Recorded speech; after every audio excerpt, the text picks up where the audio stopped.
არის ან საიდან მოდის ფული, რას ნიშნავს დაზოგვა, რომელი უფრო მნიშვნელოვანია მყისიერი გადაწყვეტილების მიღება თუ გრძელვადიანი მიზანი. ფული რომ შენი მეგობარი იყოს, რა რჩევას მოგცემდა. ფინანსური განათლება ეს არის სწორედ ის კომპეტენცია, რომელიც უაღრესად მნიშვნელოვანია ბავშვის განვითარების ეტაპზე და სწორედ ამ თემასთან დაკავშირებით დღეს ჩვენთან სტუმრად იმყოფება საქართველოს ეროვნული ბანკის ფინანსური განათლების განყოფილების წარმომადგენელი ლილი ნინოშვილი. ლილიკო, მიხარია რომ დღეს ჩვენთან ხარ. აუცილებლად უნდა აღვნიშნო, რომ ჩვენი ურთიერთობა აქ არ დაწყებულა, ძალიან საინტერესო გამოცდილებებით მოვდივართ და მინდა გკითხო პირველი შეკითხვა, როდესაც ფინანსურ განათლებაზე ვიძიებდი ინფორმაციას, მივადექი იმ გვერდს, რომელსაც ქვია ფინედუ და თუ შეიძლება აღნიშნულთან დაკავშირებით ინფორმაცია რო გამიზიარო. ნინო, დიდი მადლობა. ძალიან მიხარია რომ აქ ვარ და ძალიან მიხარია რომ ძველი გამოცდილება ამ შეხვედრით გაგრძელდა. რაც შეეხება თვითონ თემას და ფინედუს, ალბათ ძალიან ბედნიერი ვიქნები ამაზე ინფორმაციას რომ გავაზიარებ, რადგან ფინედუ არის პირველი ქართული ფინანსური განათლების პორტალი, რომელიც არის ხელმისაწვდომი ნებისმიერი ადამიანისთვის. გაიშვა 2020 წელს, საიუბილეო 5 წლედი გვაქვს უკვე. აღვნიშნეთ. მადლობა. სექტემბერში შეუსრულდა 5 წელი და ძალიან თამამად შემიძლია ვთქვათ, რომ ვაკეთებთ ყველაფერს იმისთვის, რომ ძალიან ბევრ სეგმენტს კონდეს ხელმისაწვდომი, დაზუსტებული, სწორი, გადამოწმებული ინფორმაცია ფინანსური განათლების საკითხებზე. სხვათა შორის აღვნიშნავ სიამოვნებით იმასაც, რომ ჩვენს რეგიონში ერთ-ერთი პირველი ქვეყანა ვართ, ვინც ესე წინ წავიდა ფინანსური განათლების მიმართულებით და არა მარტო ეს ვებგვერდი, არამედ გვაქვს ეროვნული სტრატეგიაც, რომლის დახმარებითაც ჩვენს პარტნიორ ორგანიზაციებთან ერთად, მათ შორის კომერციულ ბანკებთან, საგანმანათლებლო დაწესებულებებთან ერთად ვმუშაობთ ფინანსური განათლების საკითხებზე. ძალიან საინტერესოა, გილოცავთ კიდევ ერთხელ. მე მაინტერესებს ლილიკო, აი სანამ გადახვიდოდით უშუალოდ სერვისის შექმნაზე, ალბათ გქონდათ რაღაცა მოკვლევა, საჭიროებების დიაგნოსტირება, რა დაგხვდეთ ქართულ ბაზარზე, მოდი ესე ვთქვათ. საინტერესოა ამის ანალიზით. სხვადასხვა კვლევები საკმაოდ რთული ნაწილია, განსაკუთრებით განათლების კვლევა საკმაოდ რთულად დებს რაღაც შედეგს და ხელშესახებს, თუმცა უნდა ვახსენო გლობალური კვლევა, რომელიც 2020 წელს ჩატარდა, თუმცა სამართლიანობისთვის უნდა აღინიშნოს, რომ ჩვენ 2020-ზე ბევრად ადრე დავიწყეთ კვლევა, 2014-დან უკვე დაიწყო მომხმარებელთა უფლებებთან ერთად ფინანსური განათლების საკითხებზე მუშაობაც საქართველოში, თუმცა დიდი გლობალური კვლევა, რომელმაც ფინანსური განათლების მდგომარეობა შეადარა სხვადასხვა ქვეყნებში, OECD ინფეს მიერ ჩატარდა და ბევრ ქვეყანასთან ერთად ჩვენთანაც მოხდა რაღაც კონკრეტული ასპექტების მოკვლევა. ჯერ პირველ რიგში ვთქვათ, რა არის ფინანსური განათლება.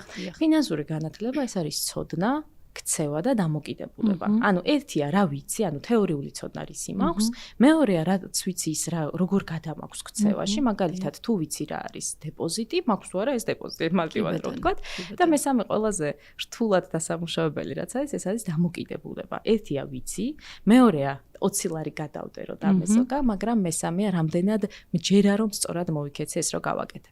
შესაბამისად, როდესაც კვლევა ტარდება, ზუსტად ამ ასპექტებს აკვირდება ეს კვლევა და სხვათა შორის ჩვენი ქულა იყო 12.1 ჯამური 20 ქულიდან.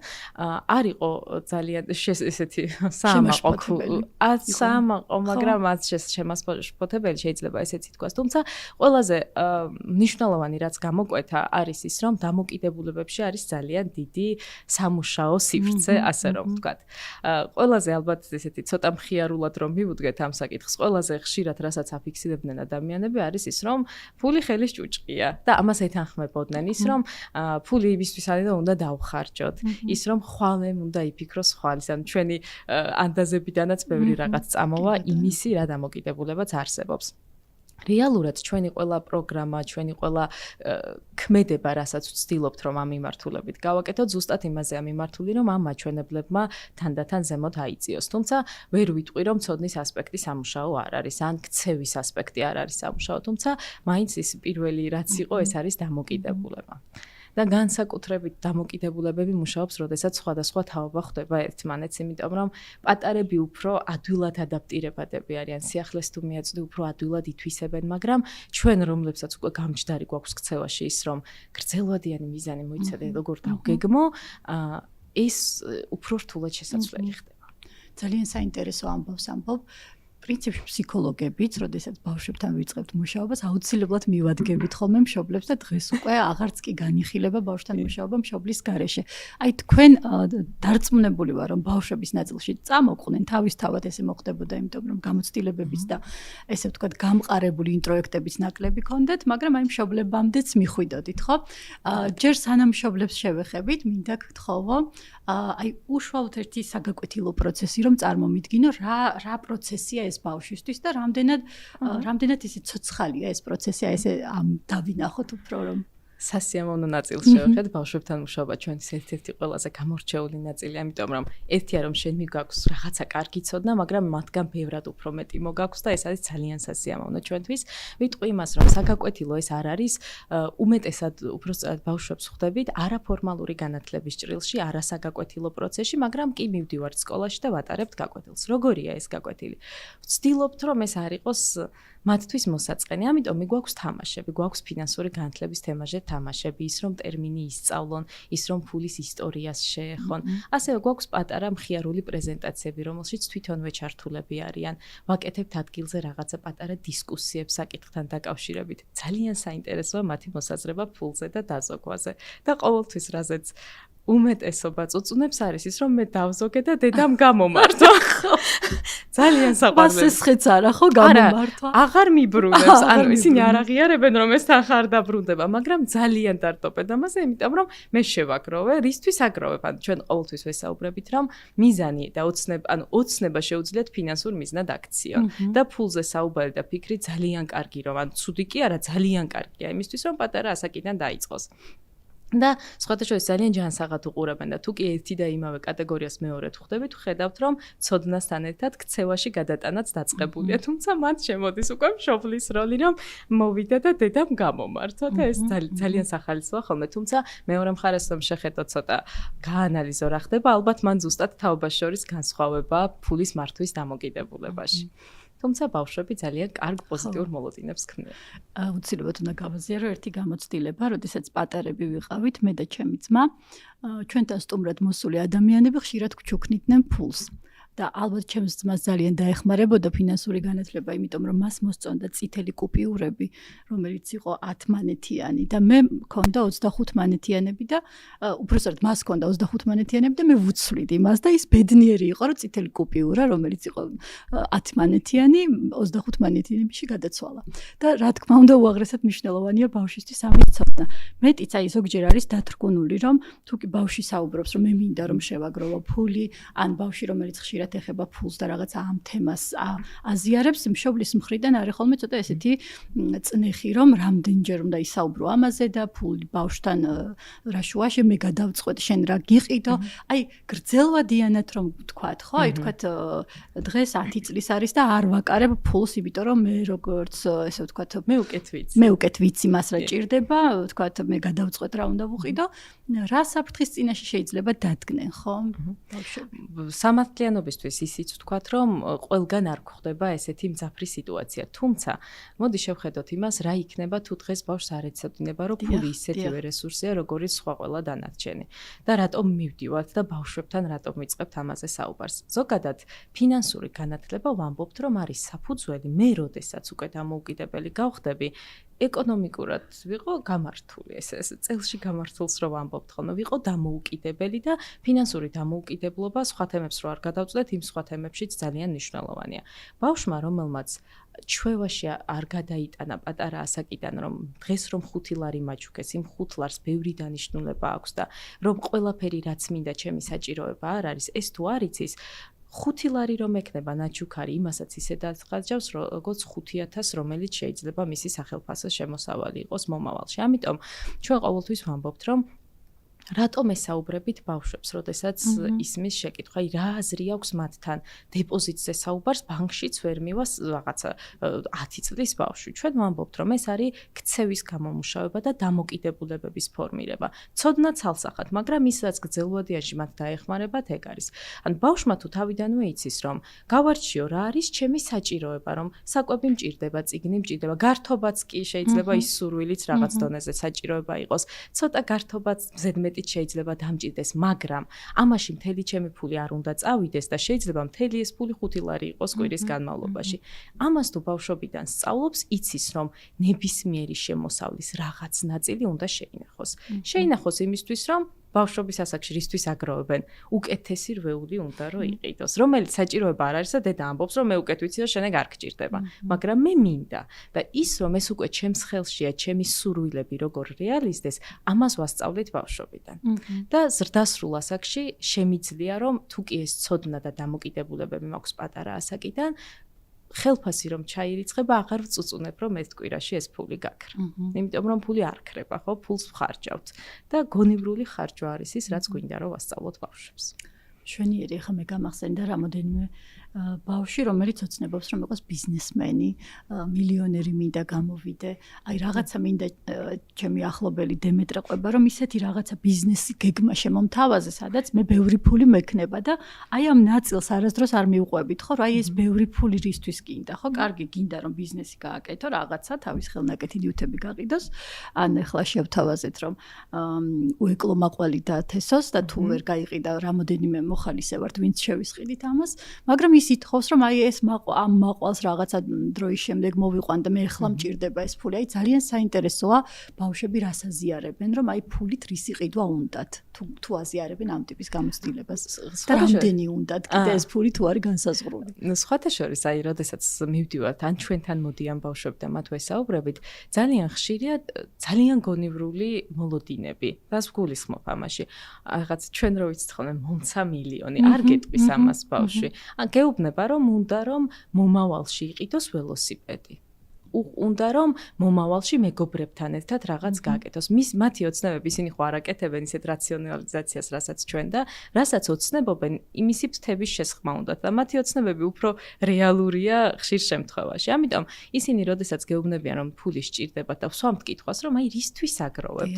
ძალიან პრაქტიკული ხელშესახები რაღაცები. არის ხოლმე გაჯეტის შესყიდვა, არის რაღაცა გადაადგილების საშუალებები, ახლა სკუტერები ძალიან უნდათ და სკუტერების შეძენა უნდათ. ანუ რეალურად ისეთ ოცნება და ჩვენ რო დავარქვათ ფინანსური მიზნები აქვთ, მას თუ სწორად მიაწვდი ინფორმაციას, აუცილებლად დაანახებ, რომ ამ ოცნებების ასრულება ძალიან მოკლე ვადაშიც შესაძლებელია და ძალიან ისეთია ხელშესახებია ყველაფერი, რასაც ამბობენ.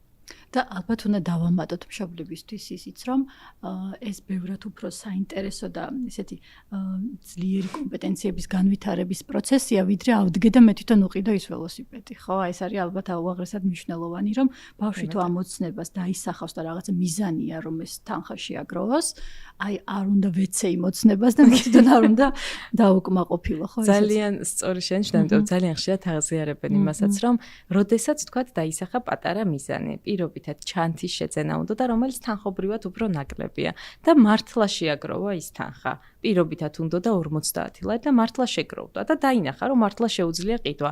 რას აკეთებენ თუ იცი? არ ყიდულობენ. ხვდებიან, რომ ნახე მე ამ არაფერი რო არ დამიხარჯავს დიდი ძალისხმევა, უკვე ავისრულე ერთი მიზანი. აღარ მინდა ის ჩანთა, გაიარა იმან. და უკვე ჩნდება უფრო დიდი სურვილები, დიდი ოცნებები და გაცნობიერება იმისი, რომ მე ამისი კეთება შემიძლია.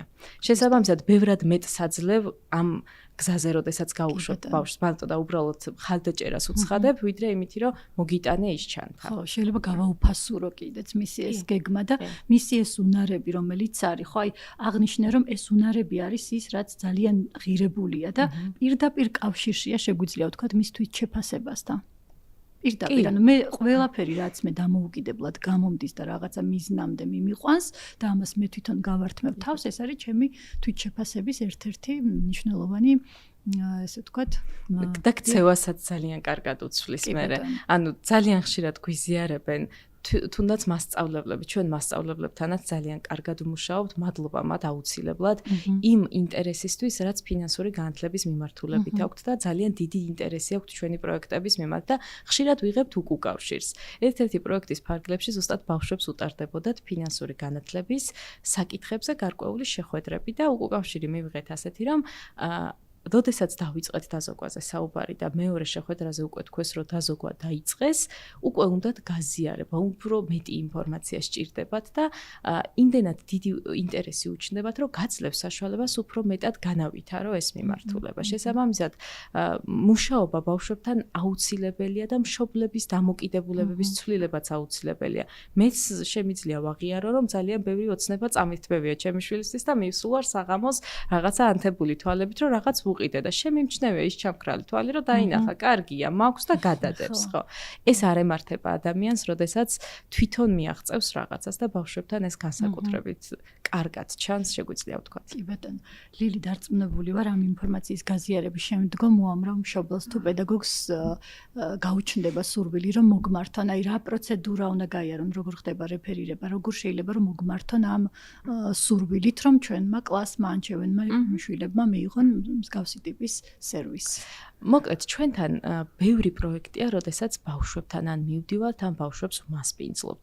უმეტესად გაზაფხულზე და შემოდგომაზე გვაქვს ორი დიდი პროექტი, რომლითაც მივდივართ სკოლებში. ანუ ეს უშუალოდ პირდაპირ კომუნიკაციას ვამბობ, ისე ჩვენი ვებგვერდი pinedu.gov.g არის ხელმისაწვდომი ყველასთვის, მასწავლებლებისთვის საერთოდ ცალკე კატეგორია არსებობს, რომელშიც შეგიძლიათ და ყველას შეუძლია იპოვოს საგანმანათლებლო მასალა, აქტივობები და მშობელსაც კი შეუძლია ის სახლში სათამაშოდ, ბავშვთან სათამაშოდ გამოიყენოს. ეს ერთი ნაწილია, მაგრამ პირისპირ შეხვედრები ერთი არის ფულის გლობალური კვირეულის ფარგლებში, რომელიც არის გაზაფხულზე მარტის განმავლობაში. ამ დროს მასწავლებლები წინასწარ გამოცხადებულ სარეგისტრაციო ფორმაში არეგისტრირებენ კლასს და თავის სკოლას. და ჩვენ და ჩვენი პარტნიორები მივდივართ და ვატარებთ ფულის თემაზე, დაზოგვის ფინანსური განათლების თემებზე, ასე რომ ვთქვათ, შეხვედრას ბავშვებთან. იგივე ხდება ოქტომბრის თვეში, ახლა დავიწყებთ ზუსტად 31 ოქტომბერს არის დაზოგვის მსოფლიო დღე, რომელსაც მთელი თვე მივუძღვნით ვიზიტებს მთელი საქართველოს მასშტაბით. რეგისტრაცია უკვე დასრულებულია და ჩვენი შეხვედრის დროს უკვე დაგეგმილია ვისთან მივდივართ, როდის და ეს ვიზიტები უკვე განსაზღვრულია, თუმცა სამომავლოდ ნებისმიერ შეუძლია ამაზე, ასე ვთქვათ, თვალი ეჭიროს და გაზაფხულის დადგომასთან და შემოდგომის დადგომასთან ერთად ფინედუზე მოაკითხოს სარეგისტრაციო ბმულებს. მშვენიერი. ლილი აღნიშნე, რომ უაღრესად მნიშვნელოვანია ცოდნასთან ერთად უნარჩვების განმტკიცება და დამოკიდებულების ცვლილება. შესაბამისად ვაღიარებთ, რომ მშობლის გავლენა ამაში უაღრესად დიდია. Როგორი ტიპის გაძლიერება ხდება მშობლის, რა ტიპის აქტივობები გაქვთ დაგეგმილი და როგორია ჩართულობა და უკავშირი მათი? საკმაოდ მნიშვნელოვანია მათი როლი, იმიტომ რომ მართლა თუ მე დავიწყე დაზოგვა და მშობელი ამბობს, რომ მოგცლია კაცო, რატო ხარ ჯავამაში დროს, რა თქმა უნდა, ამისი განმტკიცება არ მოხდება. ქცევაში გადატანა, პირველი ქცევა რო გააკეთებინო ბავშვს ძალიან მარტივია, ეტყვი და მოსინჯავს, მაგრამ მას რაღაცა მხარდაჭერა აუცილებლად სჭირდება. რა კეთდება ამ მიმართულებით? პირველი, რასაც ყველაზე აქტიურად დავასახელებდი, ეს არის მასწავლებლებთან ერთად მუშაობა ამ საკითხზე. ძალიან ხშირად, როდესაც სტარდება მასწავლებლების მხრიდან საგაკვეთილო პროცესი, ოღონდ არაფორმალური შეხვედრები ბავშვებთან ჩვენს თემებზე და ასეთი პროექტი გვაქვს სკოლა ბანკი, რომლის ფარგლებშიც 15 გაკვეთილს ატარებენ სხვადასხვა თემაზე ფინანსური განათლების საკითხებიდან. ამ შეხვედრებს ძალიან ხშირად ატარებენ ხოლმე მშობლებთან ერთად და ბავშვი ესწრება იქ მშობელთან ერთად და ეს ყველაზე პოზიტიური გამოცდილებაა, იმიტომ რომ მშობელიც უსმენს უკვე ცოტა გვერდიდან ბავშვი როგორ უყურებს ამ საკითხს და ის რომ ბავშვისთვის რა დროს ფულია, ყველაზე დიდი გარდატეხა ალბათ მე მგონია რომ ამ დროს ხდება, იმიტომ რომ ხედავ რომ ჩემი შვილი ძალიან ჯანსაღად უყურებს იმას, რომ თურმე დაზოგვა შეიძლება. თურმე პირველივე ფინანსური პროდუქტი არ უნდა ვიყიდო, რაც შემხდება და კითხვები უნდა დავსვა. ამას იმდენად ჯანსაღად ეკიდებიან, რომ ეს თანა გაკვეთილები თუ შეხვედრები ძალიან კარგია. თუმცა ბავშვების გარეშეც ხვდებით ხოლმე მშობლებს და უმეტესად ზრდასრულებისთვის განსაზღვრული კატეგორიის პროექტები ალბათ მათ უფრო ვფარავთ, ესე რომ ვთქვა მშობლებს, როდესაც ონლაინ ტრენინგებიც ცხადდება, პირისპირ შეხვედრებიც ცხადდება, სხვათა შორის ვემუშავებით ასევე იმ ადამიანებს, რომლებიც საქართველოში არ არიან და ემიგრაციაში არიან და მათი შვილები განკარგავენ თანხებს და ზუსტად ის რომ ხშირად აცდენა არისთვის გამომუშავდა თანხა და როგორ დაიხარჯა ვთქვათ შვილის მიერ ეს თანხა. ამაშიც ვეხმარებით და ამის გაძლიერებასაც საკმაოდ კარგად ვმუშაობთ. თუმცა კიდევ ერთი რაც ხელმისაწვდომია და ალბათ მშობლებისთვის გათვლა უფრო მეტწილად ეს არის მზა მასალები, ბეჭდური მასალის ელექტრონული ვერსიები, პირდაპირ კითხვა-პასუხით წასული თეორიული მასალა ვებგვერდზე და ბლოგების ნაწილი, რომელიც სხვათა შორის უნდა აღვნიშნო, რომ ყველა ადამიანისთვის ღიაა და შეუძლია ნებისმიერ ადამიანს ფინანსური განათლების თემაზე ბლოგი დადოს ფინეტუზე. იქ ხშირად ვაზიარებთ ხოლმე რჩევებს მშობლებისთვის. განსაკუთრებით ვმუშაობთ იმ მშობლებზე, რომლებიც ახლა არიან პატარას მოლოდინში, იმიტომ რომ ყველაზე დიდი ფინანსური ხარჯები და აცდენილი რეალობას ხარჯები არის მაშინ, როდესაც გგონია, რომ ყველაფერი დღეს უნდა იყიდო. და ვცდილობთ ხოლმე, რომ ამ მიმართულებით რაღაც პატარა რჩევები, ჩვენი გამოცდილებები ჩვენც ვაზიარებთ ხოლმე, ჩვენც ვწერთ ბლოგებს და პირადი გამოცდილებაც გამიზიარებია, რატომ არ უნდა იყიდო 30,000 რაღაც, იმიტომ რომ იმ ბავშვს არ სჭირდება ეს.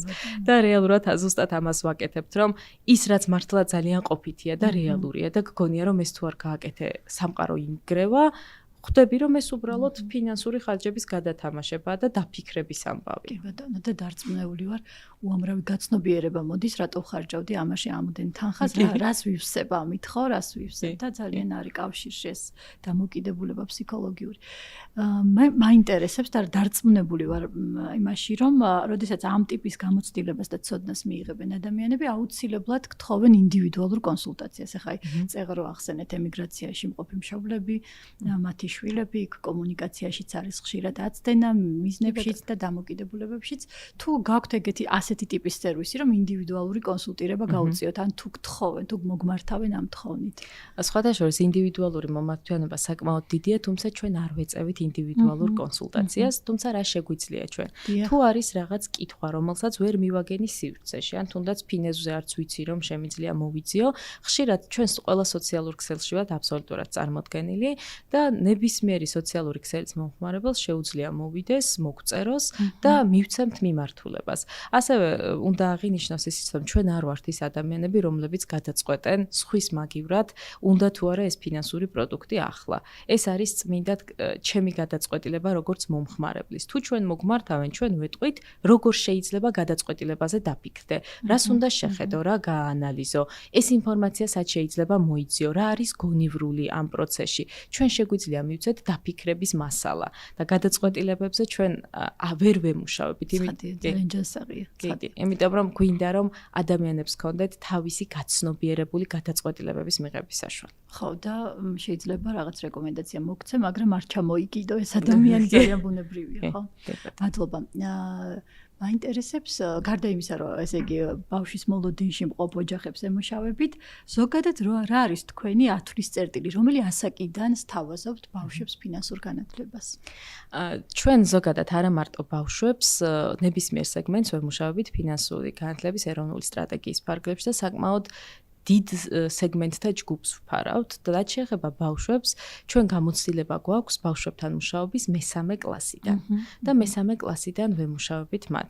რა თქმა უნდა, ვხედავთ საჭიროებას არა მარტო სკოლის, არამედ სკოლამდელი დაწესებულებებისთვის, რომ გაკეთდეს გარკვეული პროექტები, თუმცა ამ ეტაპამდე გამოცდილება რაც გვაქვს, არის მესამე კლასის ზემოთ მუშაობა.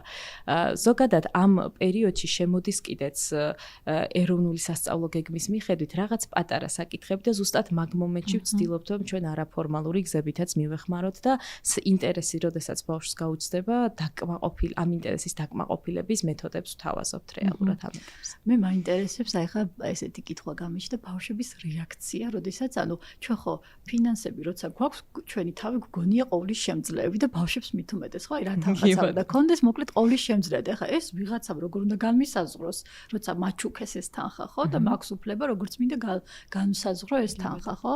განუკარგო უბრალოდ ეს თანხა და მაინტერესებს ბავშვების რეაქცია, როდესაც იწყებთ ფინანსურ განათლებას და ამ საკითხის დასმას, როგორ რეაგირებენ ისინი ამაზე?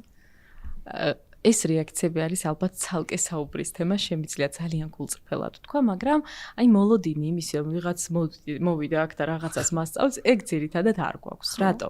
პირველ რიგში ჩვენ ზოგადად ჩვენი დამოკიდებულებაც ისეთია, რომ ანუ ჩვენ არ ვასწავლით რაღაცებს, ჩვენ ვაზიარებთ იმ გამოცდილებას, რომელმაც საკუთარი გადაწყვეტილება უნდა მიგაღებინოს. ეს ძალიან კარგია მათთვისაც ალბათ. თუმცა მეორე ნაწილია, რომ თვითონაც საკმაოდ ჯანსაღად უყურებენ და როდესაც ამბობ, რომ აი ვთქვათ, როგორ ხარჯავ ფულს და თვითონვე ამბობენ, აუ სულ დავხარჯე და ეხა ხვალ აღარ მეკდება. ანუ თვითონვე აქვთ გაცნობიერებული ის, რომ რაღაცები მთლად ისე კარგად არ არის, როგორც მათ გონიათ და როდესაც ესაუბრები და აწვდი ინფორმაციას, რომ აი რა გინდა რომ შეისრულო და აცნობიერებს, რომ რაღაც სჭირდება და აძლევ მიმართულებას, რომ ხომ არ გგონია, რომ რაღაც შეგიძლია შეინახო დღეს და გადადო ხვალისთვის. იმაზე სწრაფად აანალიზებენ სათავისოდ ამ ინფორმაციას, ვიდრე ჩვენ გგონია, რომ ამას გააკეთებენ. შესაბამისად, პირველი შეიძლება პირველ უკავშირზე მიიღო, რომ რაში მჭირდება, რომ ეს გავაკეთო, მაგრამ საკმარისია კითხვა დაუსვა და თვითონ დააფიქრო, თვითონვე ძალიან სწორად მიდიან ამ მიმართულებით და ძალიან ბევრს ჩვენ შეხვედრამდეც თვითონ აქვს ეს ჩვევა გამომუშავებული, რომ ყოველ სულ რატომ უნდა დავხარჯო? თვითონ გეკითხება, ანუ რატომ უნდა დავხარჯო? იმდენად გულწრფელად გეკითხება, რომ შეგრცხვება, რომ შენ წინა დღეს რაღაც ესეთი გააკეთე, იმიტომ რომ ის უფრო ჯანსაღად უყურებს ბევრად იმ საკითხებს, რაც ჩვენ გვგონია, რომ მათთვის ხელმისაწვდომი არ არის. დარწმუნებული ვარ, შეხვედრილ ხარ ბავშვებს, რომლებსაც ყველა ოცნება ახდენილი აქვთ. ანუ ფაქტიურად კითხვაზე რა გინდა? ანუ ყველაფერი მაქვს. მე ვიცნობ ესე ვთქვათ ბავშვებს და ესეთ მშობლებს, რომლებმაც გადაწყვიტეს, რომ თავისი ოცნებებიც და საკუთარი შვილის ოცნებებიც ერთად აასრულონ. ხო, აი ესეთი ბავშვი, რომელიც ერთი შეხედვით ცოტათი ინდიფერენტულად უყურებს ამ მოცემულობას, რომ რა დაზოგვა. მაინც ყველაფერი მაქვს და რაც მომინდება, ისედაც მექნება. აი რა პროცესი არის ამ ტიპის ბავშვთან? ხო, სხვათა შორის ეგ ცოტა ისეთი ნაწილია, რაზეც ხა საუბრობდით კიდეც, რომ რაღაცნაირად ბავშვს აცლი мотиваციას, რომ რაღაცები თვითონ აკეთოს. თუმცა მანდაც უკვე შემოდის ის ნაწილი, რაც მათთვის ძალიან ინდივიდუალურია. ის კი არა, რომ დედა რაღაცას მიყიდის. მე მინდა რომ გავიზრდები ცოტა სხვანაირი ვიყო. მე მინდა რომ მომავალში დამოუკიდებელი ვიყო, ფინანსურად სტაბილური ვიყო. კი, მაქვს იმის იმედი, რომ მშობლები ბოლომდე გამომყვებიან და ბავშვს არ აქვს ახლა იმისი განცდა, რომ რაღაც 5 წელიწადში შეიძლება სიტუაცია შეეცვალოს, მაგრამ აქცენტი იმაზე, რომ შენ შეგიძლია, რომ შენივე ბედის და მომავლის შემოქმედი გახდე ფინანსური კუთხით გულისხმობ ამ შემთხვევაში, საკმაოდ კარგად აფიქრებთ. თუმცა მანდ ერთი რაღაცაც შეგვიძლია აღვნიშნოთ, რომ სტანდარტულად ადამიანი, რომელიც ფინანსურად ძლიერია, უმეტესად გამომუშავებული აქვს ის ჩვევა, რასაც ჩვენ ვცდილობთ, რომ სხვა ადამიანებამდე მივიტანოთ. ამიტომ მათ ასეთი ტიპის ბავშვებს, რომელსაც ფინანსურად სტაბილური აქვთ გარემო, უმეტესად კარგი ქცევის მაგალითებიც ხშირი აქვთ, რომ იციან, რომ დანაზოგი ოჯახში უნდა არსებობდეს. მესმის, რომ შეიძლება ვიღაცისთვის უფრო მარტივი იყოს თავისუფალი თანხის გადანახვა და გადადება, მაგრამ მაინც აქვთ ის ქცევის ნაწილი და დამოკიდებულებების გაცნობიერებული. ამიტომ მათთან იმაზე საუბარი, რომ შენც უნდა დაზოგო, ბევრად უფრო ეფექტიანი შეიძლება იყოს და მოკლევადიან ჭრილში მიაღწიო ამას, ვიდრე ვთქვათ სხვა შემთხვევაში. და არის კიდევ ის, რომ მათთან უკვე მუშაობთ ტექნიკებზე და ის კი არა, რომ მოგრჩება და დაზოგე. პირველ რიგში შენი თავისთვის გადაიხადე, ანუ პირველ რიგში დაზოგე. და ეს უფრო კარგი გაცნობიერებაა, რომ მოდი პირველ რიგში რაღაც კინოს ბილეთებს კი არ ვყიდულობ, დავფიქრდე, განვასხვაო, მჭირდება თუ მინდა და იმის მიხედვით დავიწყო ჩემი ფინანსების განკარგვა. კარგი.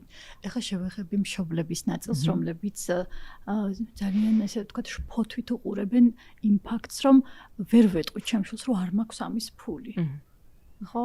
აი რაღაცნაირად ზოგჯერ ჩვენი გამოცდილებები ძალიან ხელი შემშლელია ხოლმე, შეიძლება ჩვენ თვითონ ვიყოთ რაღაცნაირად ტრამვირებული ამ საკითხთან, ხო, რომ აი რო არ მაქვს ფული, ეს არ მინდა რომ ჩემმა შვილმა იცოდეს. თუ არის რაიმე უფრო ჯანსაღი ფორმა, რაც შეიძლება მშობელმა შვილს უთხრას, რომელიც მისთვის არ იქნება ესეთი სენსიტიური. ამ ნაწილში საკმაოდ მართლა რთული სამუშაო ხაზია, იმიტომ რომ მართლა ცოტა პირადი გამოცდილებები უფრო მეტად ერთვება, ვიდრე ის, რომ ბავშვი როგორ აღიქვამს ამას. ბავშვისთვის ჯანსაღად იმის მიწოდება, რომ რეალურად ეს დღეს არ გვჭირდება და ნამდვილად ფული არ არის ის, რასაც ხეზე ჩამოკრიფავ და საფულეში ჩაილაგებ. ეს ძალიან ბუნებრივია, რომ ბავშვმა იცოდეს. რატომ უნდა იცოდეს ის, რომ ფული რესურსია? იმიტომ რომ როდესაც გაიზრდება, მან უნდა იცოდეს, რომ ყოველთვის ყველაფერი არ ექნება და ზუსტად ის რომ ვასწავლო, რომ შეზღუდული რესურსები ანიშნავს ჩემს ბედნიერებას ან უბედურებას პირიქით, ეს არის ის გარემო, რომელშიც ბედნიერება უნდა ვიპოვო. ამაში ვეხმარებით იმის თქმით, რომ კი, ფული დღეს შეიძლება არ მაქვს და შეიძლება ხვალაც არ მქონდეს, მაგრამ მომავალში მექნებ. და რეალურად ის რომ ყველა სურვილი ყოველთვის არ ახდება, ეს არ არის. ეხლა თუ ბავშვს ვეტყვით, რომ ვაიმე დაგვექცა თავზე ყველაფერი და არაფერი არ გვაქვს, ამას ვერ ვიტყვით, რომ პოზიტიურია, მაგრამ გუშინ რომ სათამაშო ვიყიდე და დღეს ამის ფული აღარ მაქვს, ძალიან ბუნებრივია, რომ ეს ბავშვს უთხრა. იმიტომ რომ ისიც ხვდება, რომ თულმე ნახე, არ მჭირდება ეს ყოველდღე. იმიტომ რომ ბავშვი ხომ ისეთ საჭიროებაზე კითხვას არ სვამს, რომელიც სტანდარტულად არ სვამს ისეთ საჭიროებებზე კითხვებს და მოთხოვნებს არ აყენებს, რაც სასიცოცხლოდ მნიშვნელოვანია, მაგალითად, გადარჩენისთვის აუცილებელი საკვები ან მედიკამენტი. მას უნდა ფერადი ჭყვიალა კალამი, მას უნდა შეიძლება აქვს კიდეც, ხო? აქვს და რომ უყიდი არ გამოიყენებს. ანუ სტანდარტულად ესეთ რაღაცებზე მოდის მოთხოვნები. ან თუნდაც ცოტა მნიშვნელოვანზე წამოვიდეს, მაგრამ სურვილების გადავადება არ არის დიდი ტრაგედია. პირიქით, ეს არის ფინანსურ მიზნად დანახვება ბავშვებისთვის. ვუთხრათ, რომ ნახე დღეს ფული არ მაქვს, შენ ეს გჭირდება. რა შეგვიძლია გავაკეთოთ? მივცეთ მათ ჩვენთან ერთად დაფიქრების საშუალება. ის კი არა რომ ტრაგედია მოხდა, რომ ამ თანხას ვერ გაძლევ. უბრალოდ ვთქვათ, რომ ნახე, დღეს ამისი ნახევარი თანხა გვაქვს. და მოდი როგორ შეიძლება ვქნათ, რომ რაღაცა კვირის ბოლოს შენ ეს გქონდეს. ერთად ოცნებების მიზნებად ქცევა გავაკეთოთ, ერთად შემოსავლების გადანაწილება გავაკეთოთ. დავაფიქროთ, აი დღეს რომ 5 ლარი მაქვს, ამითი როგორ შეიძლება მომავალში 20 ლარი მქონდეს და ეს პროცესის გაცნობიერება ამ მტკივნეულ ნაწილს, რომ ვაიმე ბავშვი ხო არ დაისტრესა, ამოიღებს წესით. ხო. და რაც ყველაზე მნიშვნელოვანია, ხო, ანუ შეიძლება მე იმ გრძელვადიან მიზანზე ვაფიქრო, ხო, არის კი არა, რომ ეხლა ვერ გიკმაყოფილება. არა კი არ არის მტკივნეული, იცი რა, ამ ეტაპზე ვაგროვებთ ამისთვის. ესეც შეიძლება ფორმულირებული იყოს და არ მაქვს და არ დავხარჯავ არა, ხო? მე ეხლა წარმოვიდგინე ჩემი თავი მშობელთა ტრენინგზე, სადაც ამ მშობლების, ესე ვთქვათ, გუნდიზის თავისი უამრავი საჭიროებით და შევეცდები რომ გავაჟღერო ეხლა ის საჭიროებები. გამომდინარე იქიდან ბავშვები რა ქცევებსაც მიმართავენ. მაგალითად, მშობელი რომელიც ასეთი ტიპის კითხვას ჩემ შულს რომ მაღაზიაში რომ შევიყო ყველაფერი უნდა და რას მირჩევთ? ჩვენ როგორ ვმართავთ ხო ამ ნაწილზე რომ ვისაუბროთ. მან შეგვიძლია ვუთხრათ, ძალიან კარგი პრაქტიკა არის ბავშვს თვითონ მისცე თანხის განკარგვის საშუალება. ანუ ჩვენ რასაც ვეუბნებით, მიეცით საშუალება დაფიქრდეს, რა აქვს მას ხელმისაწვდომი. პირობითად მე თუ სახარჯ ფულს ვაძლევ და გამოყოფ და ვეუბნები, რომ კვირაში პირობითად ავიღოთ გაძლევ 10 ლარს. ეს შენი სურვილების შესასრულებლად. ოღონდ აქ მთავარი არის მყარად ვიდგეთ ჩვენს პოზიციაზე. შევედი 10 ლარი დავხარჯი და მეორე დღეს დედა მეუბნება საწყალო როგორ ივლი ფულის განში და კიდე 10 ლარს მაძლევს. ეს ზუსტად იმ წრემდე მიგვიყვანს, რომ მე უარს არიღებენ, მე ახსნასაც არიღებენ, რომ შენ ეს უნდა გემართა, მაგრამ რო იცის რომ 10 ლარი მაქვს და დღეს თუ 7 ლარიანი ვწყიდულობ, ვიცი რომ მთელი კვირა 3 ლარი გამრჩება. ამაში უნდა მივეხმაროთ რეალურად ბავშვებს და დიდი ალბათობით მაგ პრობლემის გადაჭრამდე მივდივართ. იმიტომ რომ ნახეთ, თუ მე ვიცი რომ სადღაც ვიღაცის ჩანთაში არის ულიმიტო ხარჯვის საშუალება, არ ვფიქრობ იმაზე დღეს ახლა ერთი ნივთი მინდა ის წიგნი ავიღო თუ მეორეც მივაღო. არ არის. კი ბატონო. მაგრამ მე უკვე, როდესაც ვეუბნებით რომ მოდი აბა დაფიქრდი. ხა შენ გიღირს ამის მთლიანად დახარჯვა, თუ შეგიძლია რაღაცა გადაავადო და ხვალისთვის, ზეგისთვის გადადო, რაღაცა ალტერნატივა ნახო უფრო განსხვავებული. ყველაზე დიდი შეფუთვა კი არ იყიდო, გასასინჯად თუ ტკბილეულია რაღაც პატარა ნაწილი იყიდო და ამაში ყველაზე მეტად ისეხმარება როდესაც მათზეა პასუხისმგებლობა, როდესაც მე ვაცნობიერებ, რომ აი ის ერთი კუპიურა, რომელიც მომცეს, ჩემი სამართავია. თან ცოტა ამაყებიც არიან, იცით, აი კვირის ბოლოს თუ ეკითხები, რომ აბა გეყო შენ ეს ფული და თუ ხურდაც მოტოვებული აქვს, უნდა ნახოთ რა ამაყები არიან, რომ იყიდა კიდეც ძალიან თავდაჯერებულიც არის და გეუბნება, რომ ამას საერთოდ შევინახავ. ეხლა ერთი დედის კომენტარი გამახსენდა, ესე იუმორისტულად უნდა ვთქვა, დედა ამბობს შვილზე, რომ ჩემი შვილი არის მფლანგველი. და კითხვა დაუსვე, აი, მაინც რა თანხა აქვს დახარჯული? არა აქვს თანხა დახარჯული, უბრალოდ მფლანგველია. ანუ ამის შესაძლებლობა თუ არ მივეცი, ხო, რომ აი ამ მარცხს გაუმკლავდეს, რომ რაღაცა ის 10 ლარი თუ 100 ლარი თუნდაც დახარჯა და აი ეს იგრძნოს, ხო, ერთხელ უნდა იგრძნოს ეს რა მოცემულობაა, ხო, რამდენი ოცნება დარჩა ასასრულებელი, რამდენი სურვილი დაუკმაყოფილებელი, ხო? კიდევ ერთი მშობლის კომენტარი შეიძლება ესე ჟღერდეს. მე ვიცნობ ესეთ არაჩვეულებრივ ბიჭუნას, რომელიც და ცოტა ქცევის ანალიზში წავიდე და მეხმარე რა პროცესშია ეს ბავშვი, რომელიც ყოველ საღამოს თავის დანაზოგს გადმოიღებს და ითვლის. ოღონდ ითვლის ჩვეულებრივად კი არა, ღიღინით.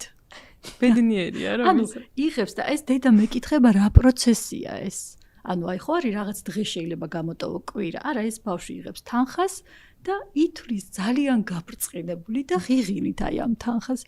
ეს რა პროცესია ამ ბავშვისთვის, რა აქცევის მექანიზმებია, მოტივებია. ხო, ახსნა, მაგრამ ეხლა მე რო გისმენდი ნინო, მინდა რომ ამ ბავშვს მივებარო, მეც ისეთი კარგად გამტკიცებული ქცევა აქვს. რეალურად ის რომ მე ვტკბები ჩემი შედეგებით, ალბათ ძალიან ბუნებრივია და კარგია და რაღაცა ესე გრძელვადიან პერსპექტივაში რომ დავინახო, ალბათ ყველაზე ფინანსურად ჯანსაღი ადამიანი იქნება მომავალში. რატომ? ანუ რატომ მიხარია, რატომ მეღიღინება? იმიტომ რომ ჩემ თავს რო გამოწვევა მივეცი, ის გამოწვევა დაცლეულია. ხო. ის რომ ფული მომცეს და ყველაფერი ტკბილეულში არ გავუშვი, ეს უკვე გავაკეთე და თან ახლა ტკბილეული შეიძლება ყველას გვიყვარს და ყველასთვის გამოწვევა, მაგრამ ბავშვისთვის განსაკუთრებით თან დაბალ თაროზე დევს, თან ფერადი შეფუთვა აქ, თან დახანდათვია ხატი, რაღაც სულ მინდა რომ მქონდეს. სულ რომ არ უჭამდე, მაინც მინდა რომ მქონდეს და ამას ვაჯობე. ეს ნიშნავს, რომ ნებისყოფა იმდენად კარგად თავზე გამარჯვებული ბავშვია. ზუსტად ეგ არის. თავის თავზე და პოზიტიურია ეს გამარჯვება მისთვის ძალიან. არაფერი დაუმარცხებია ცუდის გარდა. რაღაც მიცუდი მიდრეკილებები, ცუდი ხარჯვით იქცევები და დაამარცხა ისინი იმას აჯობა. და ეგ რა ვიცი, ძალიან კარგი ბავშვია. ხო, და აი მეორე უკიდურესობისკენ რო წავიდეთ და წარმოვიდგინოთ, რომ ეს ბავშვი არ ხარჯავს საერთოდ. ხო, ჩვენც ხო ვიცნობთ ესეთ ადამიანებს, რომლებსაც აი რო ვამბობთ ესე რა, ფული უყვარს ძალიან და აი რაღაცნაირად ესე რომ ყოველდღიურობაში ამა თეთრს ვერ გააგდებინება. აი ამ ტიპის ადამიანთან აქ რასთან გვაქვს საქმე? ზოგადად მოდი ესეთი რაღაც ვთქვათ, უკიდურესობა ალბათ არც ხარჯვი, არც ერთი მხარე არ ვარგა. ის რომ მე მთელი დღე მშიერი ვიყო, მეგობრებს ჩამოვცილდე, სოციუმისგან ამოვარდე და საერთოდ თანხას არ ვხარჯავდე, ეგეც ზუსტად იგივე ინდივიდუალური გადაწყვეტილებაა, როგორც ყველაფერს რომ ვხარჯავ, მაგრამ ალბათ ოქროს შუალედის პოვნა ყველაზე იდეალური ვერსია. ძალიან ხშირად აზიარებენ ხოლმე ჩვენი პარტნიორებიც, ჩვენი სტუმრებიც, როდესაც ჩვენთან მოდიან, მათ გამოცდილებას როგორ დაადგნენ ფინანსური სტაბილურობის გზას. და ეს ფინანსური სტაბილურობა ძალიან ისეთ სიტყვით რო ვიხმარო, კრიჟანობას, რასაც ვეძახით რა ყოველდღიურ საუბარში, ასეთი სიტყვით მომართავდნენ მეგობრებიო, ერთ-ერთი სტუმარი გვიზიარებდა, რომ როდესაც მივხვდიო, რომ ჩემი ხელფასი სადღაც ქრებოდა, დავიწყე და აღარც კინოში დავდიოდი ყოველდღე. პაბებში ყოველ საღამოს სიარულს შევეშვი. ეს ხარჯები ამოვიღე და თითქოს ისეთ ადამიანს ზუსტად ისეც თეთრსომ ვერ გააგდებინებ, ესეთ ადამიანს დავამსგავსე, მაგრამ პროცესში ეს ნორმალურია, რომ რაღაცები ხელგაშლილი რო ვიყავი, სულ და ყველაფერს ვხარჯავდი და ახლა არ ვხარჯავ, ესეთი ვჩანდე, მაგრამ თუ გრძელვადიან პერიოდში ცხოვრების ხარისხი გავიუარესე, ალბათ აქ დასაფიქრებელია. ზოგადად რისთვის მჭირდება ფინანსური განათლება და სტაბილურობა? ხო, იმისთვის რომ ის რაღაცა მოთხოვნილებათა იერარქია, რაც ცხოვრებაში არსებობს, იმ მინიმალურ დონეებზე დაკმაყოფილებული უნდა იყოს. თუ მე სახლში ჩავჯექი და ფულს ვყარავლობ, ალბათ მან ცოტა სხვა პრობლემაა, რომელზეც უნდა დავფიქრდე, მიღირს თუ არა. სხვა შემთხვევაში ის რომ, რა ვიცი, ალტერნატივა, როგორ ვზოგავ, ესეც რო ვთქვათ რა, ვფიქრობ, ეს არის ჩემი სურვილები, ეს არის ჩემი საჭიროებები. საჭიროებებზე უარს ვერ ვამბობ და სურვილებს ვუყურებ. ყველა ავისრულო თუ ნაწილი ავისრულო. თუ სურვილები მთლიანად მოვიღეთ ცხოვრებიდან. გვინდა თუ არ გვინდა რაღაცა მექანიკურ საფრთხობელას ვემსგავსებით, რომელსაც თავისი რაღაცა მოკლე მიზანი აქვს და გადარჩენისთვის იბრძვის. ეს ალბათ არ იქნება ისეთი კომფორტული. იმ სურვილებიდანაც რაღაცები გავფილტროთ, რაღაცები რაც ბედნიერებას გვანიჭებს შევისრულოთ. ვიღაცისთვის შეიძლება საჭიროებად იქცეს ის, რომ გავიდეს და რაღაც სოციალურ ღონისძიებაში მონაწილეობა მიიღოს. ფინანსური განათლება არ გეუბნება, რომ ამაზე უარი თქვი, პირიქით გეუბნება, რომ გონივრულად მათე ფული, რომ ამისი საშუალება ყოველთვის გქონდეს, როდესაც საჭიროება დაგიდგება. ასე რომ მათთვის, ვინც ფიქრობს, რომ რაღაც მოხდება, თუ ცოტა თანხას თავს დაახარჯებს, ეს არ არის შემაფერხებელი, ეს პრობლემური საკითხი არ არის, პირიქით. ჩემი ფინანსების სწორი მართვა უნდა მაძლევდეს იმის საშუალებას, რომ სრულფასოვნად ვცხოვრობდე. საჭიროებების სრულად, სურვილები რაღაცა ოქროს შუალედის სტანდარტში დაკმაყოფილება. ხო და ალბათ კიდევ კარგად იცნობდე საკუთარ თავს, ხო, რაღაც ამ სტერეოტიპების მსხვერპლი რო არ აღმოჩნდა, იმიტომ რომ შეიძლება ისეთი ნივთი იყიდე, რომელიც სულაც არ გჭირდება, ან ისეთი აქტივობა დაგეგმო, ხო, შენ რაც გაბედნიერებს ის პატარა დეტალი არის ყველაზე პრიორიტეტული შენთვის. საკმაოდ საინტერესო გზაზე საუბრობ, ლილიკო. მართალია არ ხართ დიდი ხნის ორგანიზაცია, მაგრამ დარწმუნებული ვარ, რომ უამრავი გამოწვევა იყო ამ პროცესებში, ხო? ყველაზე მეტად რა იყო სირთულე სად წააწყდი აი მაინტერესებს ამ გზაზე. ფინანსური განათლების მიმართულება ნამდვილად არ არის ისეთი დიდი ძალიან ბევრი წლის ისტორია, თუმცა ეროვნული ბანკი, როდესაც მუშაობს მომხმარებელთა უფლებებზე, ამ ნაწილში ყოველთვის იყო ამ თემაზეც საუბარი, იმიტომ რომ რთულია ადამიანებს თავისი უფლებები ასწავლო, თუ არ ესმის ზოგადად რა სფეროში უწევს ურთიერთობა. ხა რაც შეეხება თვითონ კითხვას, რა არის ყველაზე რთული? ყველაზე რთული არის მაინც წარსული გამოცდილებებისგან დატოვებული სტერეოტიპები, რომლის დანგრევაც გჭირდება. პირველი არის ხოლმე ნდობა. ერთია რომ ვთქვათ, მე კი გამოვიმუშავე ქცევა, მაგრამ მე მჭირდება შუამავალი, რომელიც ამ ჩემი ფინანსების მართვაში მეხმარება და ძველი გამოცდილებები ტოვებს იმას, ვენდო თუ არ ვენდო. და ამაზე ვსაუბრობთ ძალიან ბევრს. ოღონდ არა ისო გეფიცები უნდა დამიჯერო. რა თქმა უნდა, ყველაფერს თავისი არგუმენტი აქვს, ყველაფერს თავისი არსებული სიტუაცია აქვს. ერთ-ერთი სირთულე მაინც არის ეს. მეორე არის ის სტერეოტიპი, რომელიც ვახსენეთ, რომ ბავშვს ფულთან რა უნდა, პატარა ასაკზეც რომ ცალკე ვისაუბროთ. ბავშვს უნდა თუ უნდა ფულთან. არ არის საჭირო დემონიზაცია, არ არის საჭირო მისგან რაღაც ურჩხულის გამოყვანა. პირიქით უნდა უთხრათ, რომ ისეთივე რესურსია, მაგალითად როგორც წყალი. არ ძალიან ხშირად ყველაზე რთული რაც არის ხოლმე და სხვათა შორის ძალიან ხშირად შემხვედრია რომ თქვენ ბავშვს ფულზე კი არა ესაუბრეთ, რა ვიცი, სულიერებაზე, ისტორიაზე, ლიტერატურაზე. კი ბატონო, დამაკნინებელია. ამ დროს თუ ბავშვს არ აქვს ფინანსური სტაბილურობა, ესაუბრე რამდენიც გინდა ნებისმიერ საკითხზე.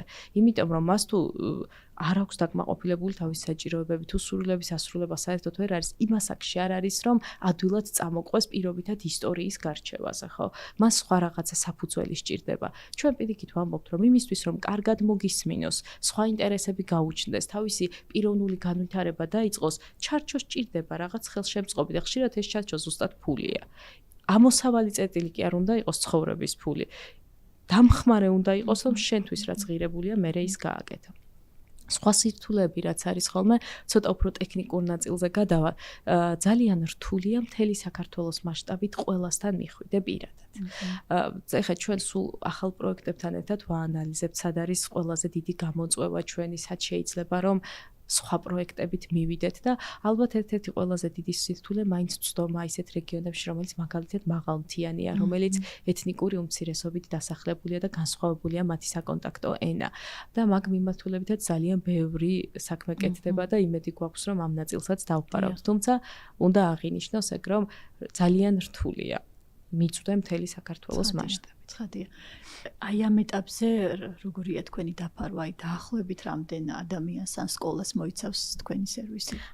გაძლიერების. ძალიან რთულია ზუსტი რიცხვები ვთქვა ახლა, მაგრამ შემიძლია ვთქვა, რომ თუნდაც ახლა, როდესაც გამოცხადდა მსოფლიო თასოგვის დღის რაღაც კამპანია, მინიმუმ ამ სარეგისტრაციო ფორმაში 400 სკოლა მოხდა და ერთი მაგდენი რეგისტრაციის მიღმა დარჩა. არა ის ვისთან მივალთ, არამედ ვინც იცის ეს ყველაფერი. რეალურად რას ვაკეთებთ?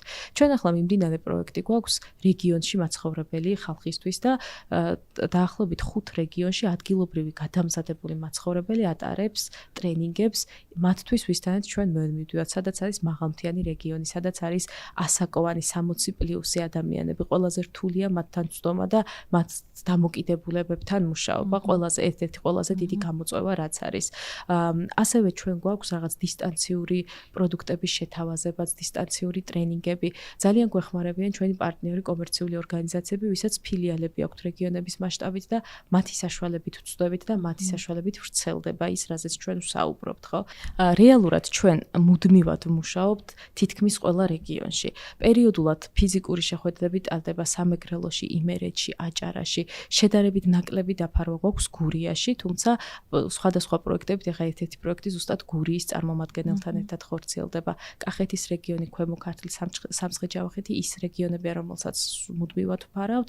რა თქმა უნდა, მუდმივად დაფარვაში არ ვიქნები ძალიან ისეთი ოპტიმისტი და არ ვიტყვი, რომ ყოველდღიურ რეჟიმში პირისპირ შეხვედრებია, თუმცა თანამშრომლობა უნივერსიტეტებთან, თანამშრომლობა სხვადასხვა კომერციულ ორგანიზაციებთან შეგვიძლია ვთქვათ, რომ სადაც ხელმისაწვდომია ფიზიკური მისვლა ჩვენ ქვეყნის ტერიტორიაზე, თითქმის ყველაფერს ვფარავთ. უბრალოდ უფრო მეტი აქცენტი არის თბილისი და თბილისის შემოგარენი რეგიონები, ისინიც ჩამოდიან და ჩვენც უფრო ადვილად მივდივართ მათთან. ძალიან საინტერესოა და ფაქტიურად საუბრობთ იმაზე, რომ ეს არის ის უნარები, რომელიც შეგვიძლია ვთქვათ, რომ სასიცოცხლოდ მნიშვნელოვანი უნარებია, ხო? აი, გრძელვადიანად როგორ წარმოგიდგენიათ, ლილიკო? აი, მოდი ვთქვათ, რომ ვიოცნებოთ ახლა და თქვენ რომ გქონდეთ იმის შესაძლებლობა, რომ განათლების სისტემაში შეიტანოთ ცვლილება.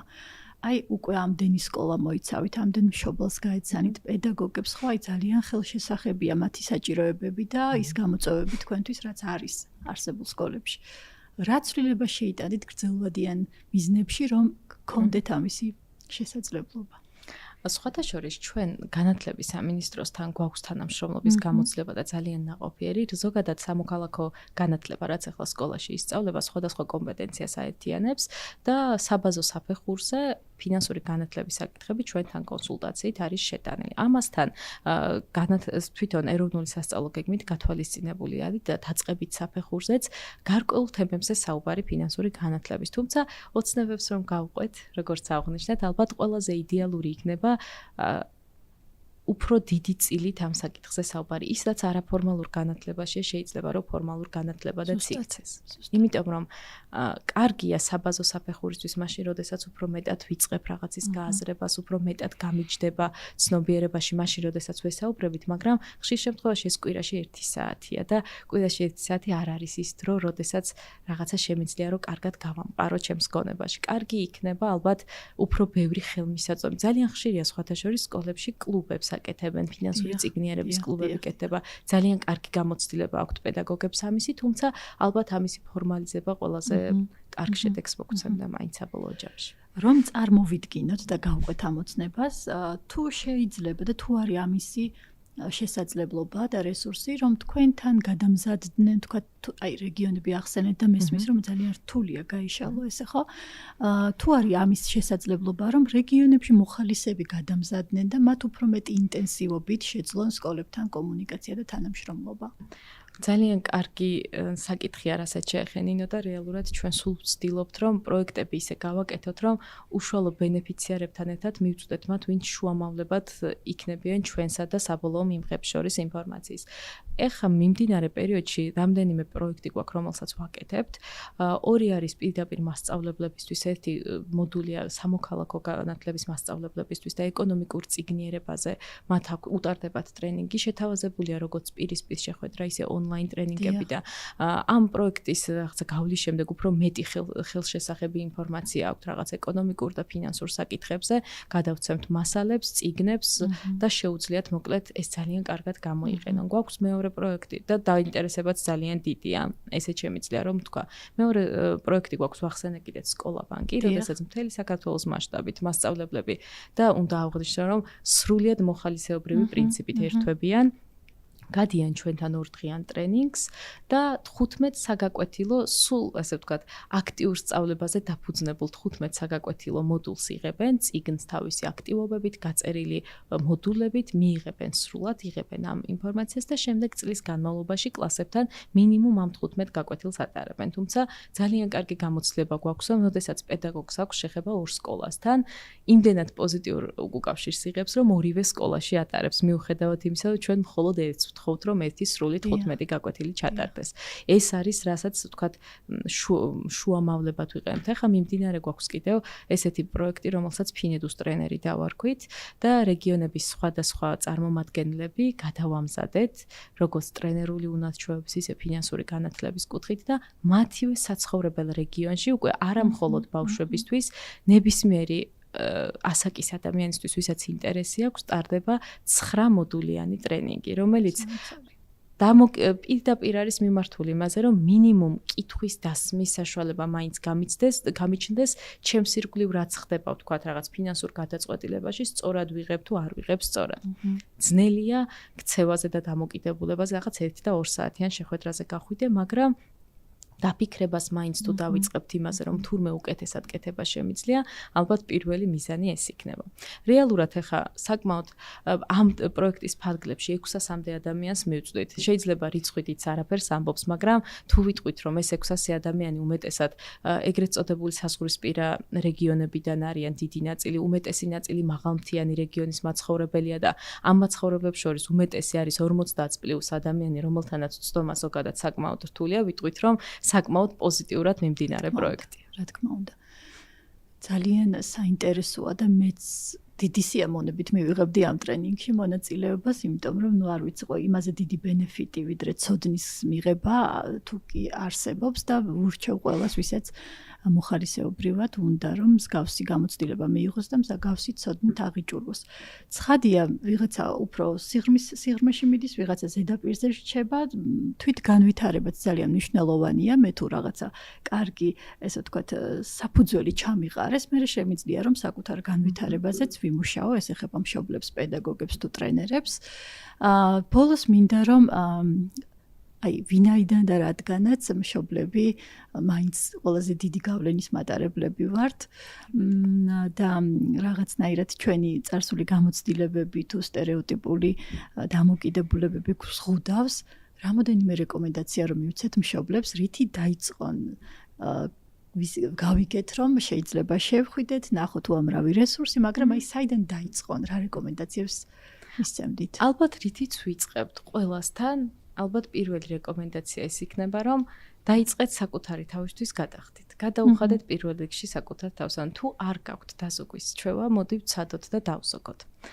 აქვე შეიძლება იკითხოთ, რომ არ მაქვს იმდენი შემოსავალი, რომ მე დაზოგვა მქონდეს. დაზოგვა შევძლო და დანაზოგი მქონდეს, ხო? აქვე უბნებით, რომ დანაზოგს არ გულისხმობთ 1000-ობით და 10,000-ობით ლას ჩვევაზე და უნარებზე ვამბობთ და ყველა ჩვენი როგორც მშობლების უნარების დანახვა და იმის აფიშება და ნახე მე შევძელი და დღეს გადავდეთ. ახლა ძალიან კარგი გავლენის მქონეა ბავშვებზე. შესაბამისად, არსებობს ესეთი წესი, რომელსაც ძალიან აქტიურად ვიყენებთ ხოლმე 50-30-20. 50 შემოსავლის პირდაპირ საჭიროებების არის და მაგას ხელს ვერ დავადებთ. 30% სურვილები აისრულე და შეეცადე რომ ყოველთვე 20% შენი შემოსავლის იყოს დანაზოგზე. შეიძლება არ შემეძლოს ზუსტად 20%-ის გადადება, 5-ით დაიწყე, 10-ით დაიწყე, მაგრამ მაინც დაიწყე. ანუ როდის დავიწყო? დღეს. აი დღეს საფულეში რომ 5 ლარიანი მიდევს, მოკეცე და გადადე. იმიტომ რომ ხო არაფერია ჩვენთვის, ახლა ანუ ისე დავხარჯავ, ვერ გავიგებ საწავიდა, მაგრამ 10 დღის შემდეგ რომ იმ 5 ლარიანებს ჩავხედავ, უკვე რაღაცას მაძლევს. ანუ დღესვე დაიწყეთ, დაზოგვაზე იფიქრეთ და აუცილებლად მიეცით ბავშვებს საშუალება, რომ თავისი ოცნებები დაინახონ როგორც ფინანსური მიზნები. მარტო ბავშვებმაც არა, ჩვენც სადღაც წავიდოდი. თუ წავიდოდი, გააკეთე smart მიზანი, გახადე ხელშესახები დაარქვი რა სახელი, მიეცი თანხობრივი განზომილება, რომ თურმე 500 ლარი გჭირდება. რამდენის გადადება შემიძლია? 10 ლარის, 10 ლარი რამდენ ხანში დამიგროვებს ამ 500 ლარს და ვიცი რომ n დროის გასვლის შემდეგ მე უკვე მაქვს საშუალება რომ მოცნება იყოს ახდენილი მიზანი და მიღწეული მიზანი. შესაბამისად, ალბათ ჩემი რჩევები ეს იქნება. ოცნებებს ნუუყურებთ როგორც ოცნებებად, მიზნებია ესენი რეალურად. თან ფინანსური მიზნებია, რომელიც იმდენად პრაგმატულია, რომ ყოველთვის შეგიძლია რომ ხელით შეეხო. დავისახოთ მიზნები და ამ მიზნებისთვის ვმართოთ საკუთარი ფინანსები. ფინანსების მართვის იდეალური ოქროს სტანდარტი არის ბიუჯეტის წარმოება. ჩამოწერეთ, აი სხვათა შორის ხარჯები ჩამოწერეთ. ისეთ რაღაცებს დაგანახებთ ჩამოწერილი ხარჯები, რომ შეიძლება თქვა, რომ ამას როგორ ვაკეთებ. ყოველი თეთრი თუ დაწერე, დღის ბოლოს საკუთარი თავის შერცხვენის პროცესი დაიწყება, იმიტომ რომ ხვდები რომ თურმე ყველაფერი არ გჭირდება და შიც თანხაში ხარჯავ.